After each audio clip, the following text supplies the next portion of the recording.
Question is, what should be the ideal nutrition in between workout? Either a complete sports drink or a combination of carbohydrate and protein. Once the protein goes into the body, it's broken down into amino acids. So in effect, they're the same thing, and neither of them are anabolic in itself. Training is anabolic. Training breaks down the muscle. Protein helps repair it. So no, there's no answer to your question. Really, they're the same thing.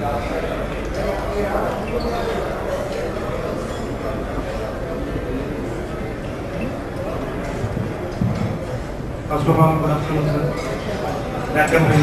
My question is, Mr. Olympia 6 times. I wasn't really, the first day I picked up a weight, I wasn't thinking, oh, I'm going to be Mr. Olympia. It was something that I enjoyed doing, something that was very positive in my life, that I could put my energy into. And I think I started by I wanted to improve my physique, and I was naturally very good at it. Of all the people that were training, very quickly I progressed above everybody else. So obviously I was suited to it, and I wanted to compete.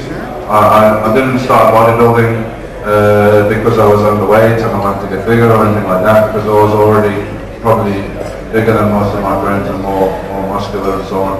I did it because it was a challenge.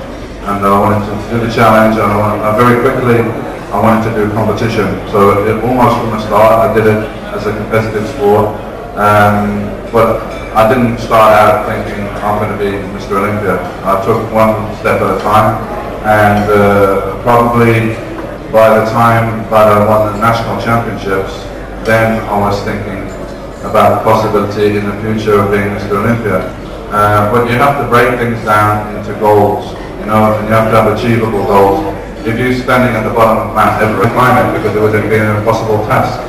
But if you say to yourself, okay, the first ledge, let me get to the first ledge. Yeah, then when I get there, I'm going to aim for the second one, and so on, and so on, and so on. One day, maybe you're going to be at the top of the mountain. It's the same thing with bodybuilding for me. It was one step at a time, and I always had a long-term goal and a short-term goal. So my long-term goal for this year, maybe it was to win British Championship. But then I had to break that down into short-term goals, like maybe monthly goals. This month I want to gain 3 pounds. I want to increase my bench press by 10 pounds. I want to put half an inch on my arm. This kind of things, achievable goals that you can aim for. And that makes, you take little steps to get to the big step. That's very important. If you're going to start out day one saying you're going to be Mr. Olympia, I think you're going to fail because it's unrealistic.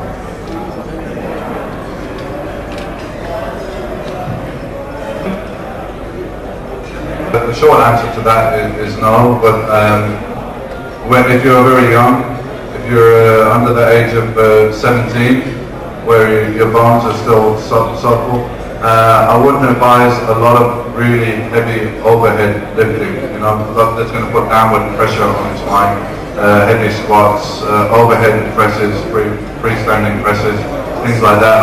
If somebody that's training is very young, I would say avoid those for the time being until you get a little bit older.